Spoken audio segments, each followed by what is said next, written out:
ಗಡಿಯಲ್ಲಿ 400 ಕೋಟಿ ರಾಬರಿ ಕೇಸ್ಗೆ ಇದೀಗ ಬಿಗ್ ಟ್ವಿಸ್ಟ್ ಸಿಗ್ತಾ ಇದೆ. ಗಡಿಯಲ್ಲಿ ದೋಚಿದ್ದು 400 ಕೋಟಿ ಅಲ್ವೇ ಅಲ್ಲ, ಚೋರ್ಲಾ ಘಾಟ್ನಲ್ಲಿ ರಾಬರಿ ಆಗಿದ್ದು 1,000 ಕೋಟಿನ ದೂರುದಾರ ಸಂದೀಪ್ ಪಾಟೀಲ್ನಿಂದಲೇ ಮಾಹಿತಿ.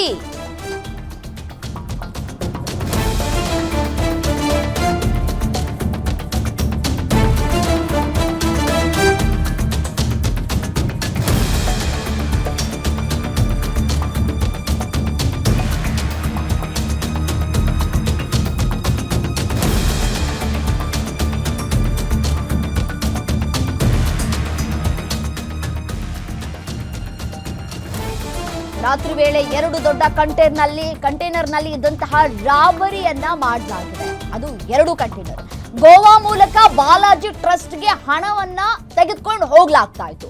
ಅದರಲ್ಲಿ 2,000 ರೂಪಾಯಿ ಹಳೆಯ ನೋಟ್ ಇತ್ತು. ಸ್ಫೋಟಕ ಮಾಹಿತಿಯನ್ನ ಬಿಚ್ಚಿಟ್ಟಿದ್ದಾರೆ ದೂರುದಾರ ಸಂದೀಪ್ ಪಾಟೀಲ್. 2,000 ರೂಪಾಯಿ ಮುಖಬೆಲೆಯ ನೋಟನ್ನ ಇನ್ನೂ ಕೂಡ ಇಟ್ಕೊಂಡು ಏನು ಮಾಡ್ತಾ ಇದ್ರು ಇವ್ರುಗಳು ಅಂತ ಹೇಳಿ, ಅಥವಾ ಆ ದಾರಿಯಲ್ಲಿ ನಿಜವಾಗೂ ಸಾಗಣೆ ಮಾಡಿದ್ದು 2,000 ರೂಪಾಯಿ ಮುಖಬೆಲೆಯ ನೋಟ ಅಂತ ಹೇಳಿ ಒಂದಷ್ಟು ಅನುಮಾನಗಳು ಇದೀಗ ವ್ಯಕ್ತವಾಗ್ತಾ ಇದೆ. ಬ್ಯಾನ್ ಆಗಿ ಈಗಾಗಲೇ ಸಾಕಷ್ಟು ವರ್ಷಗಳಾಯ್ತಾ ಬಂತು 2,000 ರೂಪಾಯಿ ಮುಖಬೆಲೆಯ ನೋಟ್ಗಳು. ಅಲ್ಲಿ ಯಾರಾದರೂ ಇಟ್ಕೊಂಡಿದ್ರೆ ನೆನಪಿಗೆ ಅಂತ ಹೇಳಿ ಸಿಗಬಹುದೇನೋ. ಬಟ್ ಆದ್ರೆ ಇಲ್ಲಿ 400 ಕೋಟಿ ದರೋಡೆ ಆಗಿದೆ ಅಂತ ನಾವೇನು ಹೇಳ್ತಾ ಇದೀವಿ, ನಾವೇನು ಮಾಹಿತಿಯನ್ನ ನೀಡ್ತಾ ಇದ್ದೀವಿ ನಿಮಗೆ, ಇಲ್ಲಿ 400 ಕೋಟಿಗಿಂತ ಅಧಿಕವಾಗಿ ದರೋಡೆ ಆಗಿದೆ ಅಂತ ಹೇಳಿ ಮಾಹಿತಿ ಸಿಗ್ತಾ ಇದೆ. ಅದು ಕೂಡ 1,000 ಕೋಟಿ ಅಂತ ಹೇಳಿ. ಸಂದೀಪ್ ಆತನನ್ನ ಕಿಡ್ನಾಪ್ ಮಾಡಿ 1.5 ತಿಂಗಳುಗಳ ಕಾಲ ಟಾರ್ಚರ್ ಅನ್ನ ಕೊಟ್ಟಿದ್ದಾರೆ. ನೀನೇ ಇಷ್ಟು ಹಣವನ್ನ ದರೋಡೆ ಮಾಡಿಸಿದ್ಯಾ ಅಂತ ಹೇಳಿ.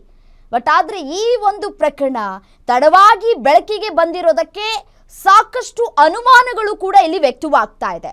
ಇಷ್ಟೂ ದಿನಗಳ ಕಾಲ ಈ ಒಂದು ಪ್ರಕರಣ ಬೆಳಕಿಗೆ ಬಂದಿಲ್ಲ. ಬಟ್ ಆದ್ರೆ ಅಧಿಕಾರಿಗಳ ಗಮನಕ್ಕೆ ಬಂದಂತೆ ಕಾಣಿಸ್ತಾ ಇದೆ. ಅದನ್ನ ಗೊತ್ತಿಲ್ಲದ ರೀತಿಯಾಗಿ ಇಲ್ಲಿಯವರೆಗೂ ಕೂಡ ತನಿಖೆಯನ್ನ ನಡೆಸಿದ್ರ ಅಧಿಕಾರಿಗಳು ಅನ್ನುವಂತಹ ಯಕ್ಷ ಪ್ರಶ್ನೆ ಇದೆ.